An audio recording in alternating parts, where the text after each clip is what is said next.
This episode is brought to you by Tic Tac. Summer tastes like Tic Tac. Tantalize your taste buds this sunny season with citrus adventure and orange. 2 everyday flavors that bring summer in every. Tic Tac Citrus Adventure is a yummy, vibrant medley of lemon, lime, and mandarin. And Tic Tac Orange is the perfect mix of tangy and sweet. Visit us at Tic Tac USA on social to refresh your summer with Tic Tac.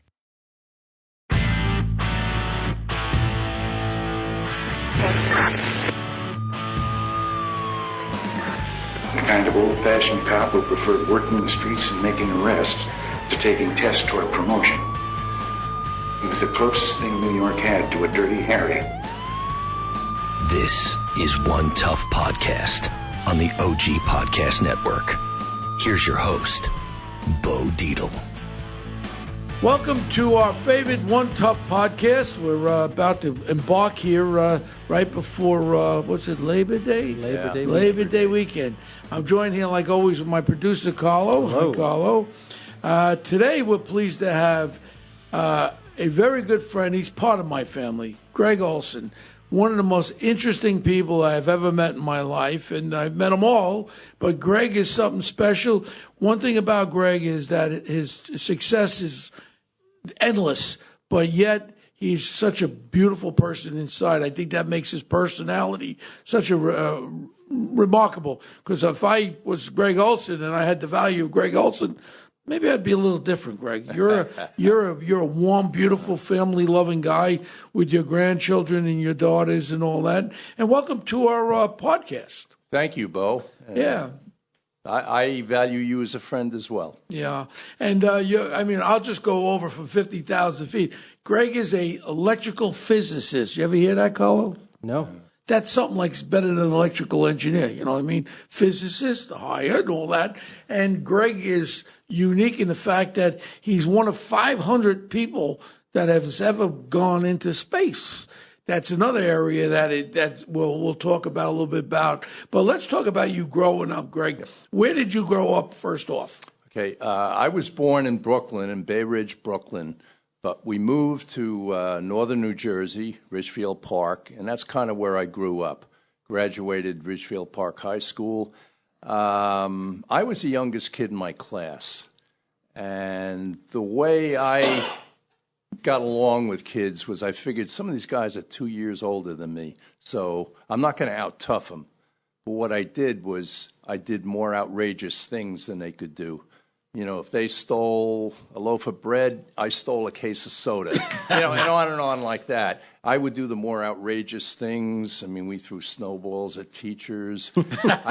I got suspended from school twice. Once on the night of the prom, and my girlfriend's crying, and I spent $30 on this dress. How could you do this to me? I was convicted of juvenile delinquency, if you remember that term. Sure. 1961, Bergen County Court. I flunked trigonometry in my senior year. Yeah, that's why I want to go into your grades, because you were you're such a smart guy. To me, if I had a question, I asked Greg Olsen. You remind me of my brother Alan, God rest his soul. He was well-read like you are.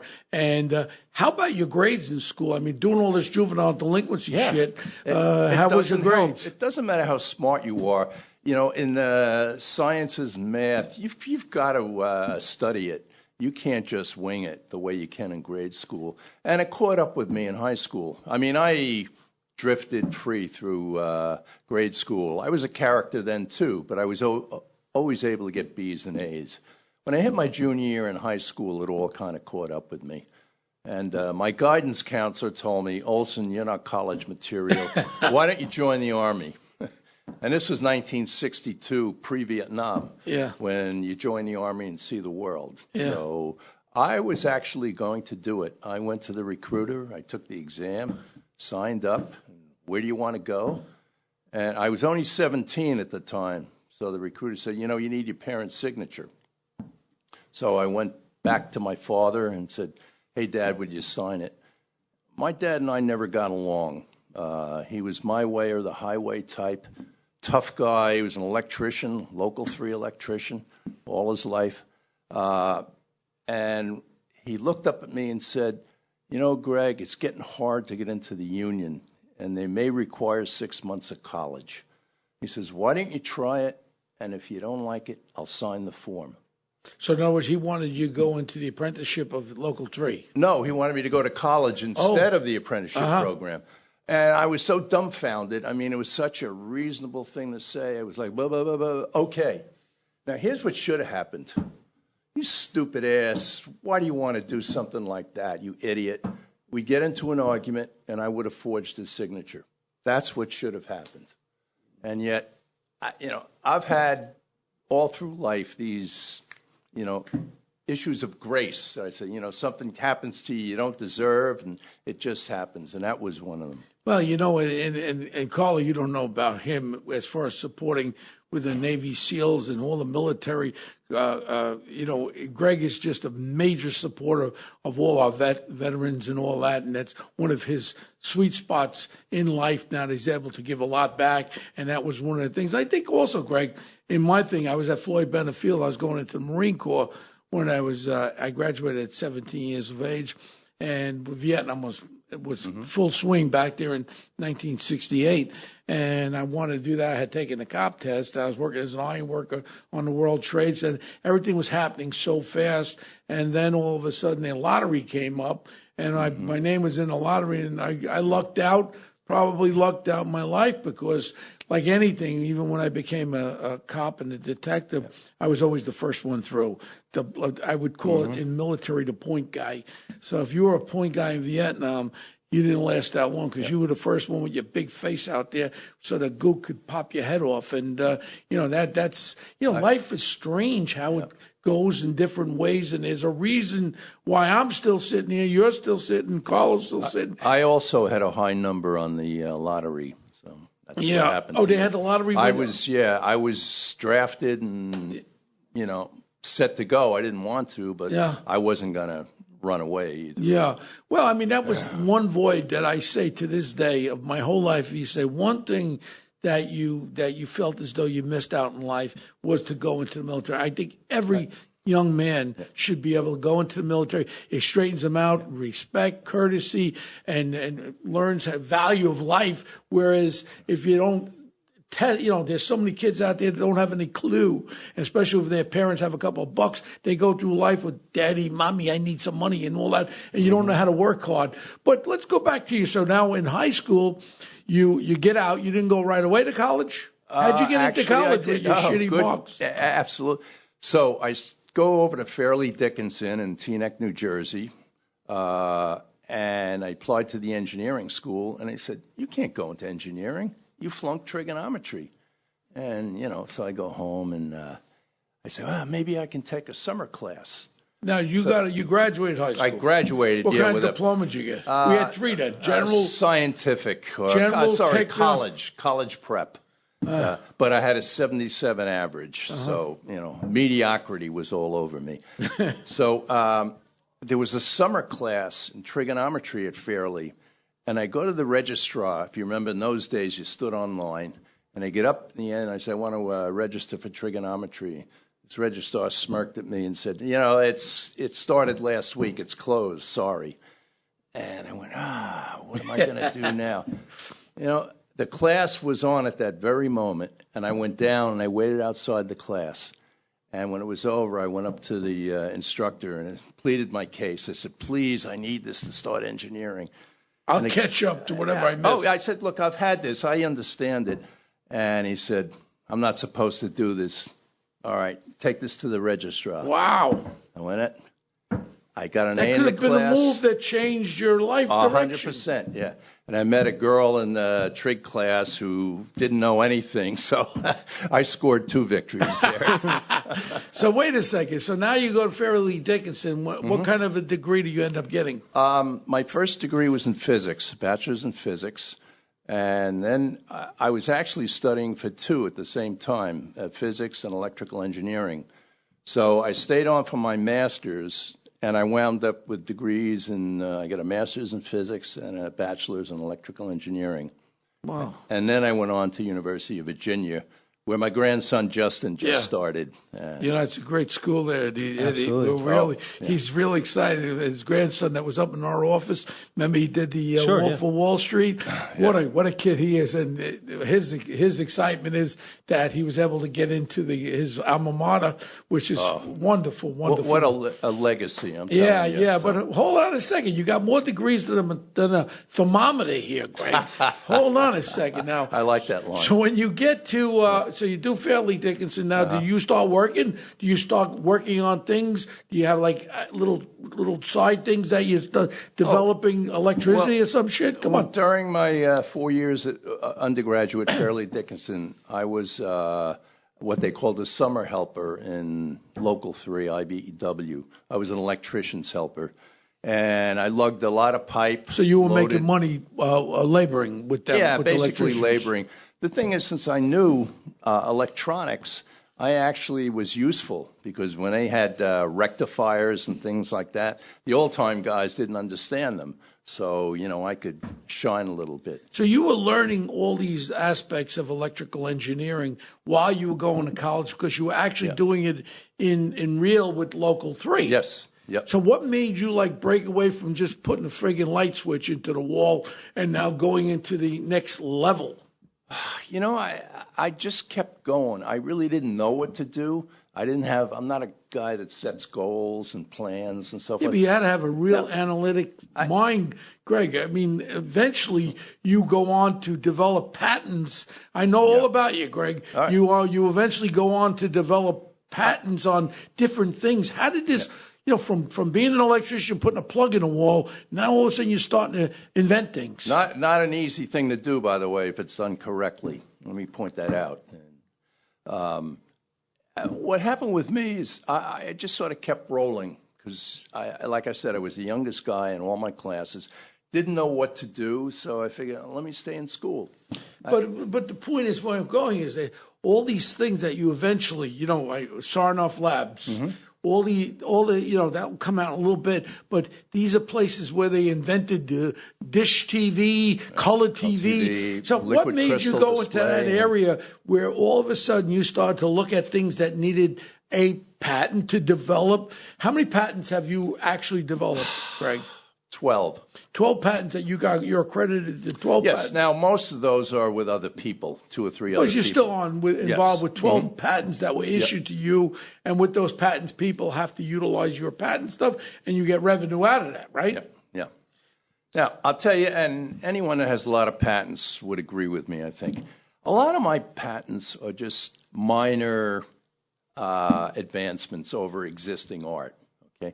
The best idea I ever had was a method of growing crystals, and I was at RCA Laboratories.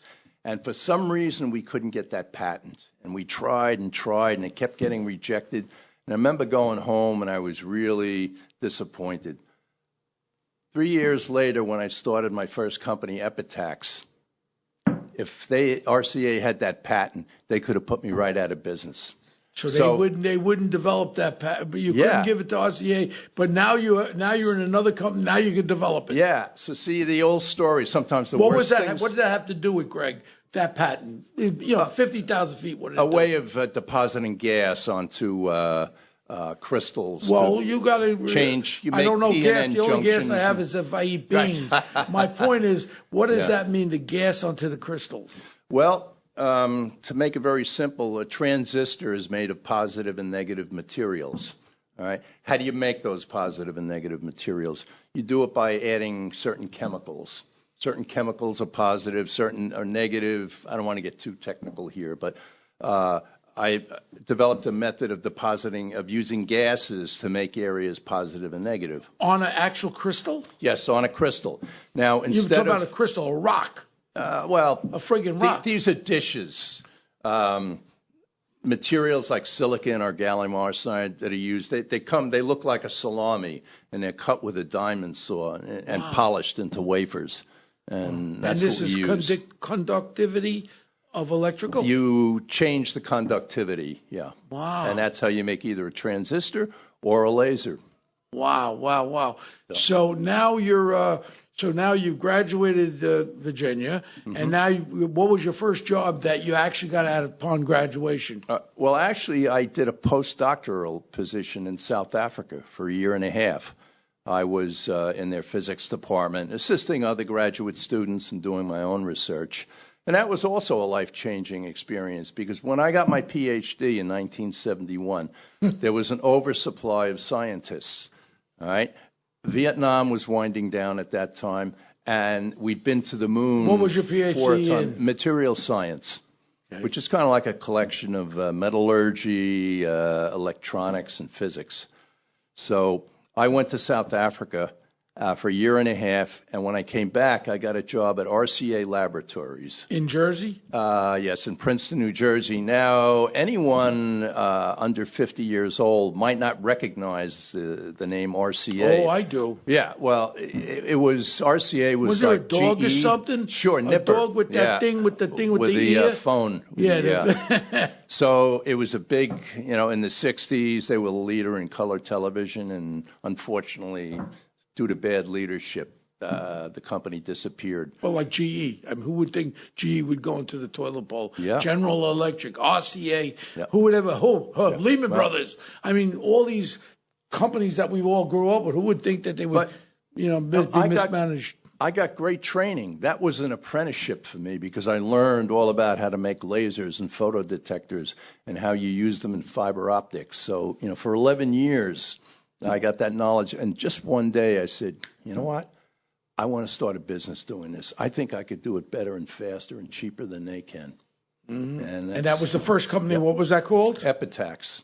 Epitaxy is the technique of growing these crystals that I was describing So now earlier. that first company, so then you get patents on that. Yeah. And then when do you sell that company? We started it in 1984, and we sold it in 1990. To a Japanese company, Nippon Sheet Glass. And if you remember 1990, that's when the Japanese bought Rockefeller Center. Yep.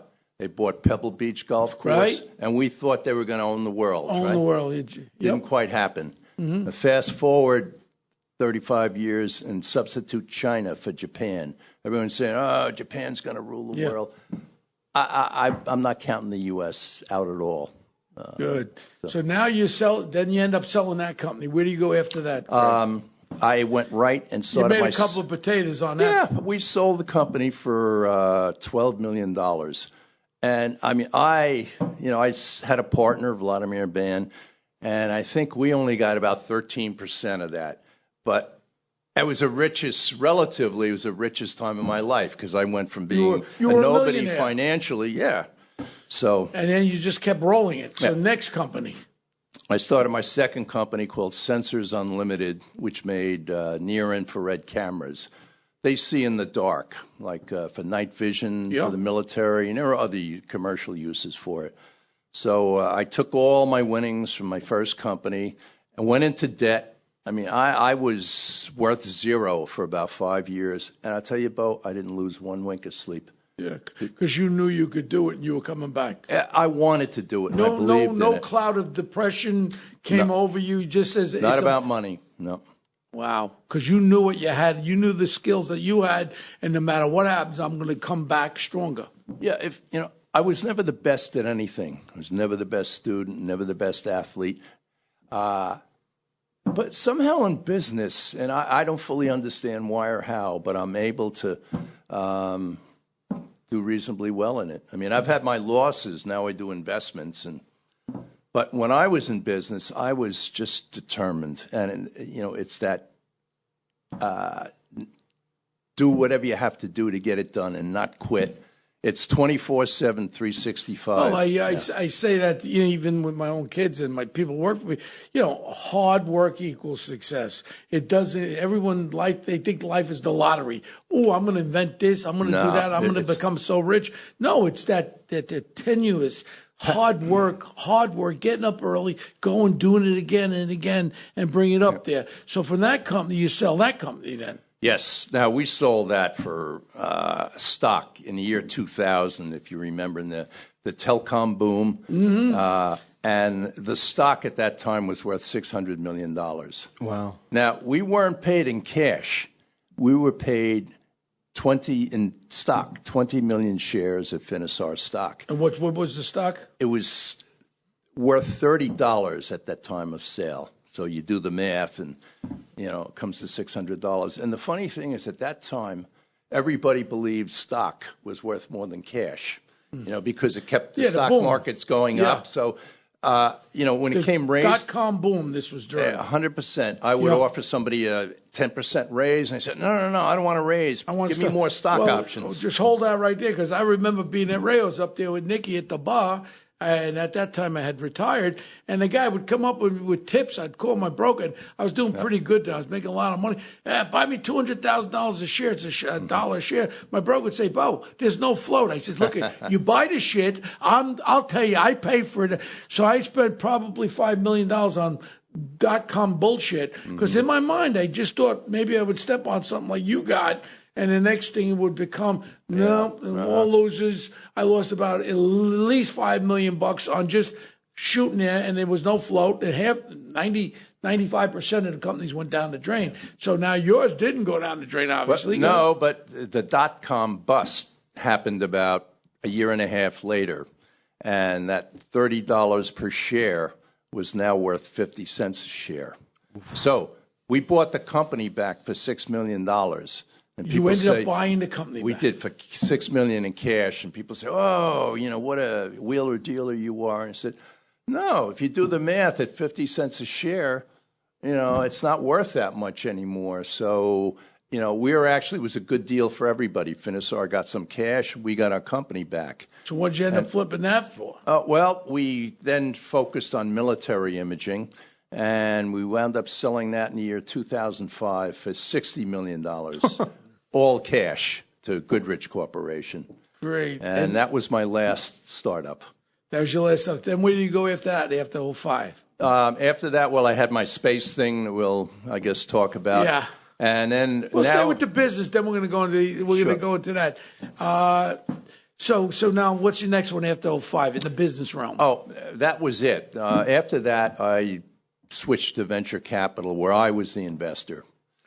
Okay, so you had a pile of money. Then you said, "Well, I'm going to look at different companies." One company I know about, because I've made a few dollars on that company, was a thing called Power Survey. Yeah, Power Survey. Tom Catanese. And if you want to meet an entrepreneur's entrepreneur, a driven guy, young guy, unbelievable, has a mind like it's unbelievable. Tom is so analytic, and you look at him.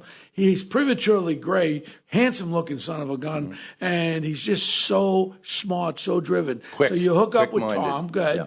Does he come to you with the idea? No, it's a long story. What about Sarnos? We haven't talked about that. Oh, all right.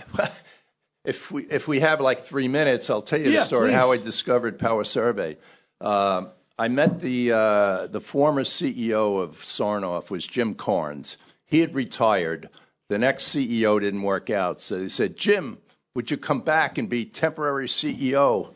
And what's that line from The Godfather? Just when I thought I was out, they pull me back in. That's what happened to Jim Carnes. So we said, "Listen, Greg, why don't you come in?" I was playing golf with him.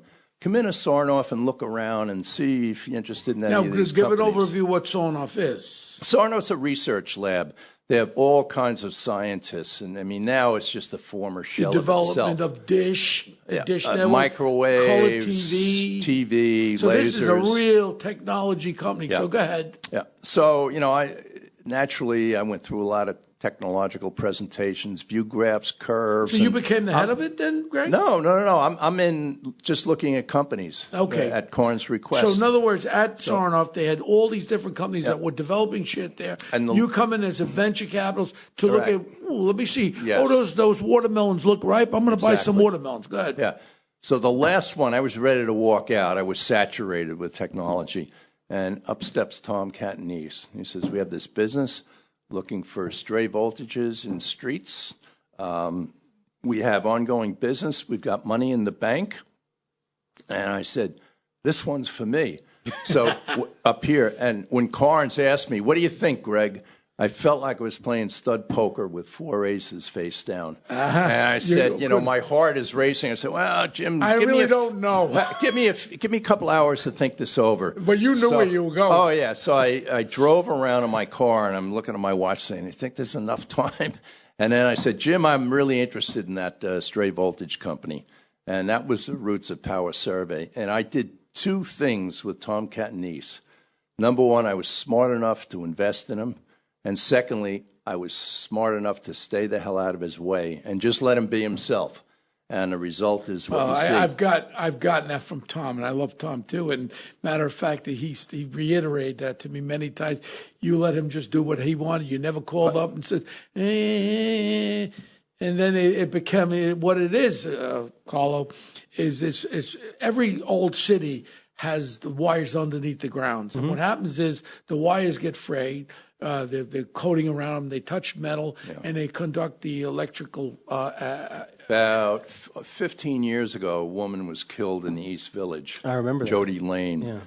It was a real tragedy, and that's kind of what gave impetus to this business. And this is all over the country, really. And the potential of Power Survey to this day is enormous because it's not going away. And if anything, the wires are getting older. Yeah. And the responsibility of the power companies are the liability. Hey, this is your stuff you oversee, and you're responsible for, hence Power Survey. And I have to be very open about it. We do work for Power Survey. We have the technicians and the flaggers, and it's a very, very fine company and probably one of the best clients I've ever had. You guys pay every week, and I love you for that. So, Greg, when you're talking about investing in companies, from what you just described, it seems like you don't just invest in the technology, you also invest in the person. Oh, I only invest in the person. Okay. The technology is superficial. I've invested in educational software, some kind of thing in Canada where they look at compliance, and I have no idea what they do. But I invested in them once, and they did well. So I said, again, if they're doing it, I'm investing. The technology is superfluous, and people come to me thinking, oh, Greg, you're a technologist.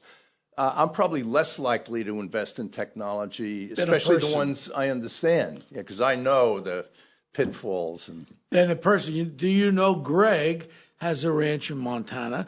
Greg has a winery in Cape Town, is it? Outside of Cape Town, in South city Africa. Of Parle. Some delicious wine, Olsen wines. We have all different white wines. We have what's that called? That one I like, the name. It's a funny name. Chenin Blanc? No, the other one. Pinotage. Yeah, he has a winery, and every winter around February he'll disappear for about a month when he goes to pick the grapes. That's harvest time. It's summertime. Opposite season, Yeah. And what made you get into that wine? Well, again, long story, but I did a postdoc in South Africa in 1971, 1972. I lived there during apartheid, and I never thought what would happen. I thought it would explode like a powder keg, and I'm as surprised and pleased as anyone else that they made the transition. But so that's what got me aware of the country, and I would be invited back about every 3 or 5 years to give talks and lectures. And after we sold Sensors Unlimited, I just saw this one winery, and I fell in love with it instantly. Which company was that? Sensors? Sensors Unlimited. We sold it in 2000. And I bought the winery in 2002. It's spectacularly beautiful. Countryside. And then Montana. He goes off the grid. No words, cell phones, no worky. I like American history, and I have been very interested in General Custer. Yeah. So the battlefield, Little Bighorn Battlefield, is in Montana. And that's what got me out there. And same thing sort of happened. I love it out there. I saw a ranch, and boom. Yeah, I love that in Wyoming there, the cowboy town. Jackson Hole. I love it. I've been in many times taking the kids into Yellowstone. I love it out west. I tell everybody runs to Europe. Hey, go to Alaska. I took the kids up there. We have some of the most beautiful sites in the world right here in our own hemisphere. You don't have to go to Europe. You could go go to Alaska, I tell people, or go out west. I did the rapids of the Grand Canyon many times, the Rockies. It's just so beautiful. Yeah. Now, let's talk about something that because I always introduce Greg. Greg is, like I said, family, but I always introduce him as my friend Greg, the astronaut. Now, how did you get involved with doing that, Greg? Because to me, that's beyond any. You're one of 500 that's gone into space. Go ahead. True story. June 2003, I'm sitting in Starbucks, Princeton, sipping a coffee, and if you're ever looking for me, that's a good place to find me, reading a newspaper, and I come upon a story about how it's possible for civilians to go up in space via the Russian Space Agency. And this was a wow moment. I said, I want to do this. You had the potatoes at that time. Oh, you had the wealth. Yeah, so. I did. So I called up the company, that Space Adventures, that did it. Eric Anderson went to University of Virginia like I did. His partner, Chris, lived in Rocky Hill right next to Princeton. So there were a lot of, if you're a salesperson, a lot of clicks that happened. And, 6 months later, I find myself in Russia training. Well, hold on. You're going a little fast now. Yeah. It was a cost factor to it. Oh, yeah, it was $20 million. At that time. Now I think it's higher. Oh, right? Yeah, it's 70, 80 million now. I haven't checked. What, 20 million back then was 20 million. It's like 80 million you now. Bet. I mean, listen, everything's not quite, relative. But everything's relative. Russians aren't stupid. So now, what's your age at that time? 60 years old. 60 years old, you decide to go through training. Now, it's not they stuffed you into a Soyuz and shoot you up. There's training involved, so you had to go to Russia. Go ahead. Yeah, you have to train for about 6 months. And while I'm not qualified to fly the vehicle, I am qualified to fly in it. And in order to do that, you have to know a lot of stuff. You have to know. If the two other guys black out, right. What do you do there? You radio the ground. But no, all the emergency procedures. What do you do in a fire? Toxic gas leak.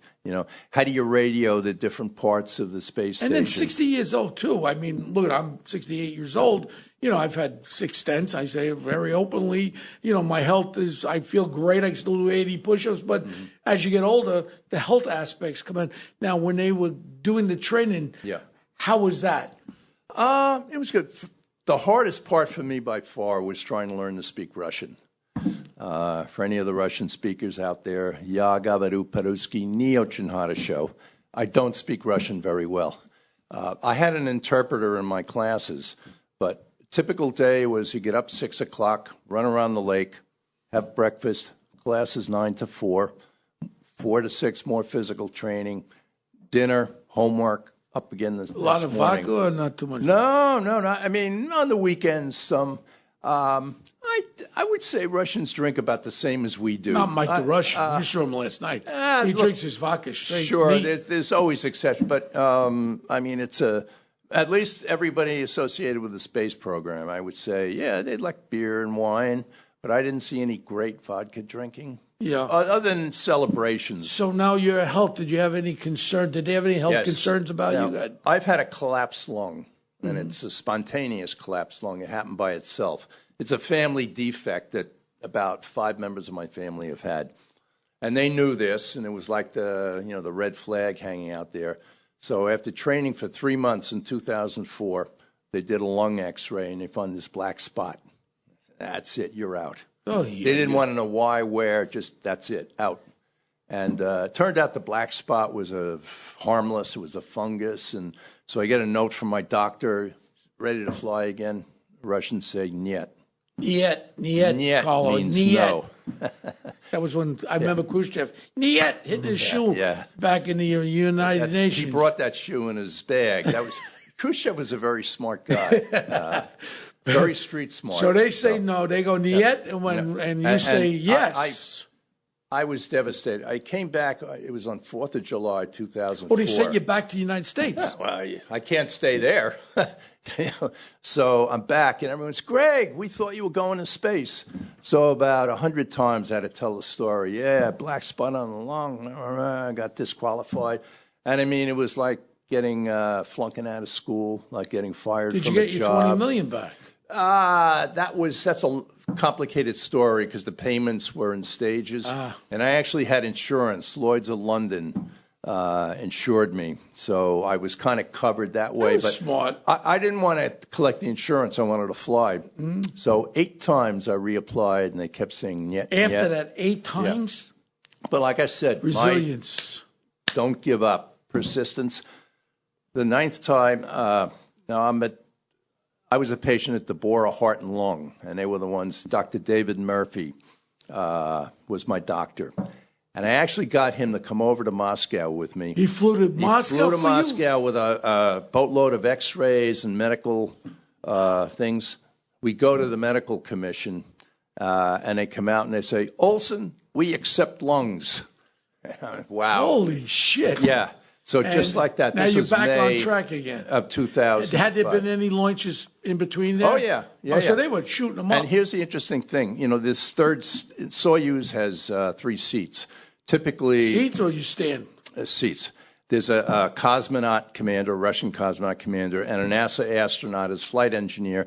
The third seat they usually sell to someone. Now, during the Soviet Union, they'd have a Cuban or a Bulgarian Air Force pilot. They train them and go up. This was one of the few times when a Russian did the third seat because they didn't have time to find anybody else new. So there were actually 2 Soyuz flights after mine. And then I went into training and met I trained every day with astronaut Bill MacArthur and cosmonaut Valery Tokarev. And you get very close. Hold on. Now, for the listening audience, if you really want to see what the Soyuz looks like, you go on the Intrepid. Greg donated the Soyuz capsule to the Intrepid aircraft carrier. And you see the size of this table? Yeah, that's about it. It's the size, this little round table is the size of the Soyuz. So you're like, you said it's a seat, I thought you stood. Well, when you're weightless, it doesn't matter. But so and how long are you standing? Okay, so let's go to the day that you get launched. Because after all this training, Yeah. when the day finally comes, is it Yeah. like mind-blowing? yeah, because people always ask me, "Weren't you scared? Weren't you scared?" I would be scared and I'm claustrophobic, so there ain't no friggin' way I'm going into that capsule. All right. Here's what I was scared of. That somehow walking out to that launch pad, somebody's going to tap me on the shoulder and say, Lungs your again? heartbeat is irregular because we wear a whole chest setup. You Niet can't again, go. niet Right. again. So when that rocket, I felt the shaking when the rocket was Okay, right, taking now off. you get on there, but you're Yeah. always thinking someone's going to go, niet, lungs, get back. Sure. Now So- you get into position. You're sitting there like us 3 cosmonauts here. We're sitting there, and now you figure, now you're having a countdown that you're all go. Yeah. So what's the feeling? Oh, excitement. Each time as it gets closer and closer, I'm saying, yes, this is really going to happen. Yeah. And when that thing shook, I was like, yay. And I'll tell you, I had the lowest heart rate of anybody going up. Really? Wow. Yeah. How long was the trip to the to international get to 10 days total. Now, here, explain the trip Yeah. because a lot of people who are listening don't understand. okay. The trip, it takes about 10 minutes to get into orbit. 10 minutes. 10 minutes. We went from 0 to 17,000 miles an hour in about 9 minutes. And to do that, you accelerate at a rate that puts a force of about 3.5 Gs on your body. And what that means is, let's say if you weigh 100 pounds on Earth at rest, you're weighing about 350 pounds. And That's like after I eat the pizza sometime. yeah, I remember lifting my arm was hard. And then after this 9 minutes, all of a sudden it's like when you're on the top of a roller coaster. Yeah. This feeling like you're free and everything is floating. And that's how we knew we were in orbit. And then how long does it take to get to the space station? 2 days. Now, this is the International Space Station that everyone has a piece of. They put modules and they attach them. So now it takes 3 days. How come it takes so fucking long? No, it took 2 days because the guidance systems weren't as good back then as they are now. Now they can do it in maybe 2 orbits. So, like, they can get there 4 to 6 hours. Yeah, a couple of hours. 6 hours you hook up. We Wow. had to make 34 orbits. We sort of snuck up on the station and, got the same height and velocity. So now when you get on the station, what's the space station like? Oh, it's magic. I mean, first of all, I had room. It was like the size of this room. Like if you cut this room in half, that would be a good approximation of what it's like. About 150 feet long. And I loved it. I did very well in weightlessness. I didn't get sick or anything like that. And just loved it. And the eating, you suck out of tubes? Yeah, it's either canned goods or dehydrated foods. It's kind of like backpacking. You don't do it for the food. So now you're in there, and what are you actually do? You're taking a lot of pictures. I'd have my camera going. Thousands of pictures and miles of video. Now, did they assign you to do anything? I had actually originally a very ambitious scientific program. I was going to grow crystals because I mentioned that's my background. Criteria. Yeah. NASA had a glove box in which I could do that. And I was going to use the Sensors Unlimited camera to image the Earth because in the near infrared, for instance, water absorbs heat. So in our camera, water looks black. Ice reflects heat, so it looks white.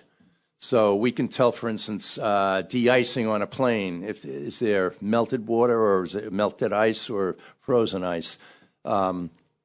So I wanted to bring that camera up to look at the Earth to see crops. Again, healthy crops look dark, dry crops are white.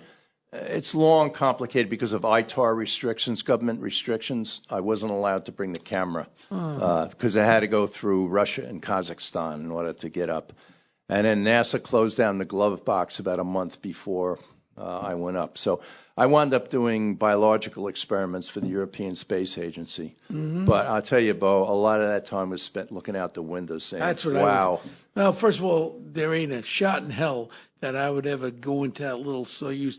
I can't take an elevator and get stuck in between the floors. I start getting the heebie-jeebies. So there ain't a shot in hell that Bo Dina will go up into space, ever. So now you're there how many days? 8 days on the ISS. Wow. And then 3 hours coming down. So you're there and nice camaraderie with everybody. Yep. And then because something happened, because I know from the story. So now you get back into the same Soyuz you came in? No, different one. That Soyuz had been up there for 6 months. The Soyuz has a lifetime of about 6 months because the fuel used on the thrusters goes bad after a while. So there was already a Soyuz up there when I arrived. A fresh one? Yeah. No. The one that had been there for 6 months that the last two guys used. The first thing I did is I took my spacesuit and seat and moved it to that one because that was going to be my escape vehicle if anything went wrong. But nothing went wrong, fortunately, and I came back down with astronaut John Phillips and cosmonaut. Something happened on there. When you were coming down, on the way down, we had an air leak. That just before we entered the atmosphere, we have to jettison 2 modules. They burn up, and our module has a heat shield on it that protects us. But when after those things were jettisoned, one of the hatches wasn't quite closed, and I'm watching the pressure just go down and down and down. And all of a sudden, cosmonaut Krikalev shouts out, "Olsen, Kislorod," which means oxygen. Throw a load? I would say, what do you talking about? Kislorod means oxygen. And I was the only one that could reach the emergency oxygen valve. If you didn't pull that thing, we would have had like a burnout? No, we might have been DOA.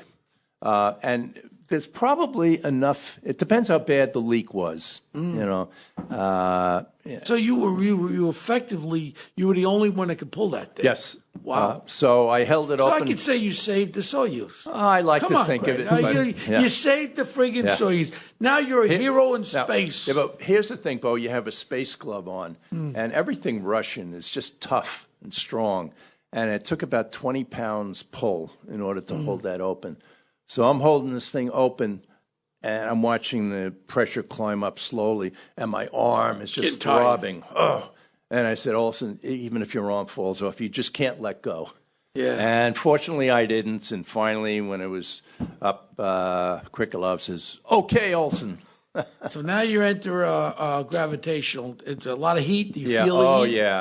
And it gets hot and in roll. No, not inside, but I can see flames on the outside. We have a window. Yeah.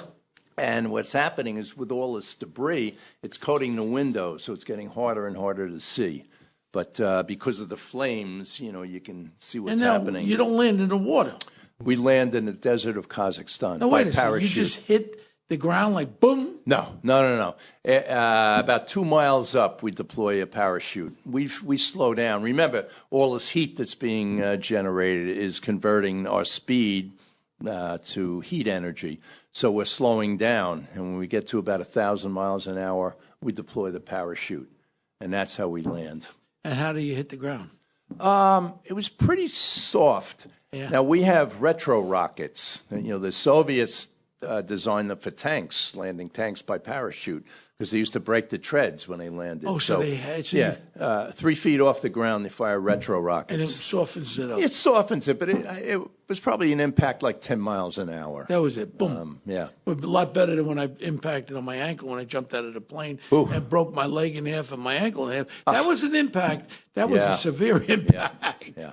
But wow, that has to be the experience of a lifetime. Oh, after the birth of my 2 daughters, it is. Wow. Did you have any up there. after effects when you came back to Yeah. After you've been weightless for a period of time and you come back into weight, you feel dizzy. As it plays tricks with your inner ear, vestibular system. It took me about 3 days to get back to normal. And here's how I knew it. During those 3 days, all of my dreams I was weightless. And I still remember them. They were real vivid. Wow. Where I was just floating around. And then the third day it stopped, and I said, back to normal. Now, space, physicist, patents, what else you do now day to day, Greg? I play a lot of golf. Yeah. And people often ask me, so what's next on your agenda? Yeah. And there ain't no agenda. Well, you do some stuff with this STEM with kids. Oh, I do a lot of stuff. You're a really benevolent guy. Yeah. I mean, anytime that I've ever needed any kind of help with any kind of charitable things, you're always there. Now, I'll say it to the public audience, you're a remarkable guy. You give back tremendously. Now, what's this STEM all about? Science and technology education. It's just to get everybody, not just smart kids, educated in math and science. Because when we were young, it was only the brilliant kids that went into science and engineering. The Asian kids. But it's part of everybody's life. Look, we all have cell phones. We all use computers. You've got to know a certain amount of technology. So STEM isn't just to educate, special kids. In my opinion, it's to educate everybody and bring their knowledge up. Mm-hmm. Yeah, because we just had a big, with this new head of the Chancellor of New York City Schools. I mean, to me, it's reverse racism. When you have kids that study hard, now they want to take the technology schools out of New York. They don't want specialized schools. They want them to go to their school. But you want to know something. If someone wants to work harder than the other person, they should have that opportunity, whether you're black, white. There was a guy I was listening to on the radio yesterday, and he came from, his mother was she cleaned houses, and the kid studied hard, and he was African American, and he went to school, he ended up in Harvard, and he strived, and he got it. My point is that, we can't shut down, because technology, if we give the opportunity to people who have that drive to find the next cure to cancer, to find the next electrical wizardry. I mean, we have to support that, because without that, we become stagnant. I agree with you 100%. These special schools are important, and they should be continued. What we're trying to do is to get more kids eligible for them. That's all. So maybe they're going to have to build additional gifted My big schools. thing, too, is my daughter's a school teacher. Dana, you were last time.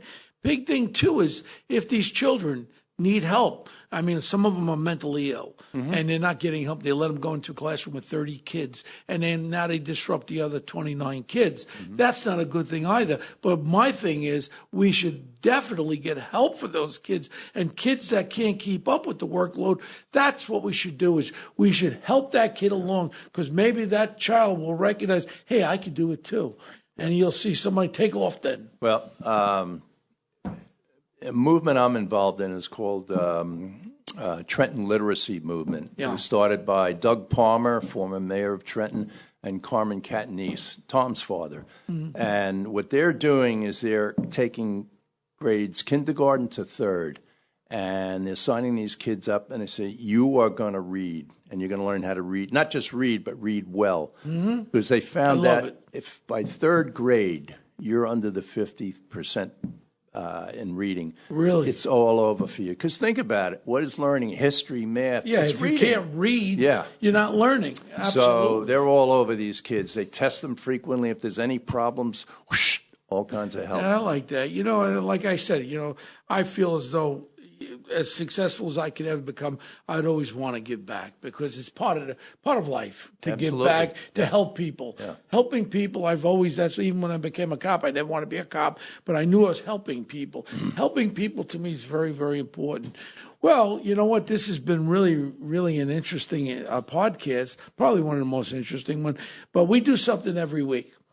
Something that's really bothering you. We call it, what do we call it? The Punk of the Week. The punk of the week. It could be an issue, a person, or a thing. And we always ask our guests, what is your punk of the week? What's bothering you today? The polarization of politics. I mean, I'm agnostic in most things, and, you know, I don't belong to any party. I always look, who's the candidate and what's the issue, and I try and decide it on that. And the way it's like on news programs, you know, it's either a blue or a red news program. Yeah. It used to be the news just tried to report the facts, and that was it. It's getting harder and harder to get that. Unbelievable. So, it's all slanted. Yeah. I want to see more bipartisanship Reporting. and everything. Things like, to me, health care is not a political issue. They should get 100 hospital managers in, lock them in a room and say, what's the best? How do we do exactly? Right. You know? That's the one thing I never understood, Greg, is with all these minds, even with cybersecurity, with all these fabulous minds with Microsoft, Google, why can't we develop a real, using the private sector, using all this intelligence to bring in cybersecurity that could be the best in the world? Yeah. Yeah. You know, I wish they'd start maybe a separate branch of government for that, just that. It's so imperative. So, yeah. Instead of the Space Force. Space Force. Now, Carlo, what's your thing bothering you this week? It's Labor Day weekend. I'm pretty good. I'm comfortable. Are you going to the East Indian Day parade in Brooklyn, where at least one or two get shot dead? I think I'm going to skip that one. No carnival for you? No. Yeah, because it was when I was a cop. It was just whenever Labor Day would come around, we knew we were going to get one or two deaths with the Gombe, Mumbai, and whatever they do over there. I just can't understand. When you want to have fun, why do you have to shoot guns, man?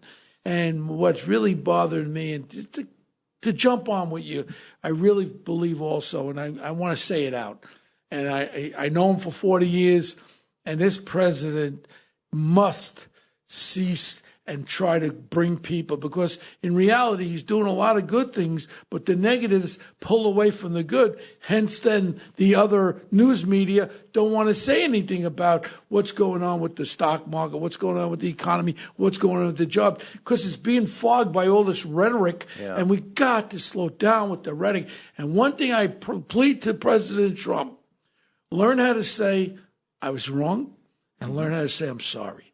Yeah, it takes more of a man to say he's sorry than someone who can't say that. And that's my tip of the day, which pisses me off, where he can't say, you know, I was wrong. And I'm sorry to Mexican families that work hard. You're not all rapists and criminals. You have people that work hard. And I was wrong to say that. And I want people to know that. All you got to do is say, I'm sorry or I'm wrong. Yeah. He won the election. Exactly. But that may make him lose the election if he can't come and let people know he's a human being, And Carlo, take it away, son. All right. Thank you very much for Greg Olsen for being here. Very interesting stuff. Learned a lot about a lot of things. You could definitely subscribe to our show. Give us a great rating. Tell your friends all about it. You can follow us on social media. We're at One Tough Podcast on Twitter, and Bo is at Bo Dietl on Twitter and at The Real Bo Dietl on Instagram. You can email us any kind of questions, comments, concerns, any guest suggestions. We appreciate our fans, and we read every message. Our email address is onetoughpodcast@gmail.com. We've got a great September lined up with some great guests, so stay tuned, and we'll see you next week. One more thing. Greg, do you do the social media? No. So no one. All right. You want to get to Greg? You can get to Greg through Carlo and Bo. Or just ghoventures.com. I mean, I have a website. Okay, GOH. GHO Ventures. That's my .com. company. You can find Greg Olsen. But again, Greg is one of my dear friends. He's family. You want to get to him? Carlo could get to him at any time. Thank you. All right. Thank you. Thank you, Greg.